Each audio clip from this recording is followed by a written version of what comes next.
అని ఉంది కదా ఇక్కడ త్వం. ఈ పదవాసు ఉంది కదా, ఈ పదవాసుడగు ఈ జీవుని అలాగే తదాత్మకు పరమాత్మను ఈ రెండిటి యొక్క లక్ష్యార్థాన్ని తత్వమసి అని చెప్పుకుంటాం కదా, మరి మహావాక్యాల ద్వారా మనం చెప్పుకుంటాం కదా. దీన్ని చూసినప్పుడు దీని యొక్క భాగత్యాగ లక్షణం, దీన్ని భాగించి తీసివేసి కూడికలు చేసి అన్ని చేసినా కూడా చూసారా ఉన్నది అపూర్ణమని తెలిసి ఇంకా బంధ మోక్షములు ఎక్కడ, అది పూర్ణమైతే ఇది పూర్ణమే భాగత్యాగ లక్షణంతో చూసినప్పుడు. అయితే ఇంకా అక్కడ మరి చింత ఎక్కడ ఉంటుంది? ఇలా ఉన్న ఈ స్థితిలో ఉన్న వాళ్ళకి ఇంక చింతలు ఎక్కడ ఉంటాయి? ఉండదు. చింత ఎక్కడిది అని అడుగుతున్నాడు. అందుకని మహావాక్యముల యొక్క లక్షణము ఎటువంటిది అంటే లక్షణ అంటే ఏంటి అంటే వేదంలో ఇలా చెప్తారు. లక్షణ అనగా ఏమి అంటే ఏంటంటే వేదంలో ఇలా చెప్పారంట, అవాంతర వాక్యమని ఇంకా మహావాక్యమని 2 ప్రకారాలుగా చెప్తారు. చూసారు, ఒకటేంటి వేదంలో ఏం చెప్తారంటే అవాంతర వాక్యమని ఇంకా మహావాక్యమని 2 ప్రకారాలుగా దీన్ని చెప్పారు. వాటి యొక్క లక్షణాన్ని ఇప్పుడు మనకి చూపిస్తున్నారు అన్నమాట. సత్యం జ్ఞానం అనంతం బ్రహ్మ. ఈ ఎప్పుడైతే మనకి స్వరూప బోధ అంటే స్వస్వరూప ఆ ఎరుక ఆ అనుభూతి చెందామో ఈ స్వాత్మ యొక్క స్వరూప బోధకమగు వాక్యాన్ని అవాంతర వాక్యం అని దానికి చెప్తారు.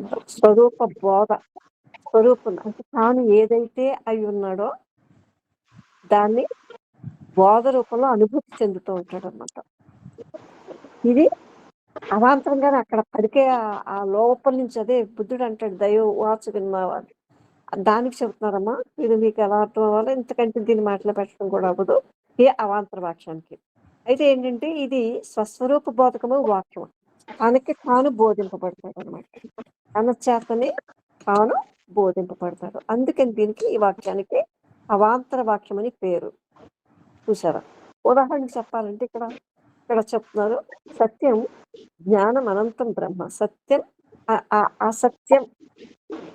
అసత్య జ్ఞానం అది అనంతం, సత్య జ్ఞానం అనంతం అది బ్రహ్మ. అంటే సత్య స్వరూపాన్ని మనం జ్ఞాన స్వరూపం చూసారు. సత్యమే జ్ఞానం, జ్ఞానానికి వేరుగా సత్యం లేదు. చూసారు, సత్యానికి వేరుగా జ్ఞానం కాదు. అందుకని ఇది అనంతం, సత్య స్వరూపం అని చక్కగా ఇది ఈ జ్ఞాన స్వరూపంలో అనంత స్వరూపమై ఉన్నది. కాబట్టి ఈ వాక్యానికి అంటే ఇది కేవలం ఆత్మ యొక్క స్వరూపాన్ని, ఇది ఆ స్వరూపాన్ని బోధిస్తుందండి. ఇది మీరు ఈ స్థితికి వచ్చేసరికి ఉంటుంది. ఇంకా దాన్ని చెప్పడాలి ఒక మాటలో కూడా పెట్టలేం అనమాట. ఆ బోధతో తన చేత తాను బోధితుడు అవుతాడు అనమాట. చూసారా ఎలా ఉంటుందంటే ఇంకా అది తప్ప ఉండదు అనమాట. అందుకని దాన్ని అవాంతర వాక్యంగా చెప్పారు. బోధనతో గడ్డగట్టి అక్కడ దాని చేత ఆ బోధింపబడతారు అనమాట. ఇంకా అలా ఉండిపోతుంది అనమాట. అది కేవలం ఆత్మస్వరూపం యొక్క చూసారా, ఆ స్వరూపాన్ని అది దానిని మాత్రమే బోధిస్తాను. అందువలన ఇక్కడ చాలా చక్కగా ఇచ్చారు. అందువల్లనే అది దీనికి ఆ పేరు వచ్చిందనమాట, అవాంతర వాక్యం అని పేరు.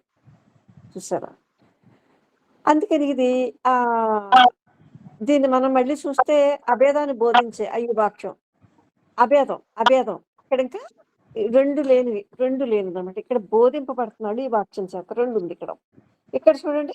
ఇది అభేదాన్ని బోధిస్తున్నాడు అంటే వాక్యానికి, అది మహావాక్యం అనమాట. దీనికి మహావాక్యం పేరు. ఈ అభేద స్థితిలో ఉన్నాడు, ఇంకా 2 లేవు. వాడు బోధింపబడ్డాడు. పూర్తిగా ఏదైతే ఉందో తన స్వరూపం చేత బోధింపబడ్డాడు. అందుకని దానికి అవాంతర వాక్యం అని చెప్పారు. అలాగే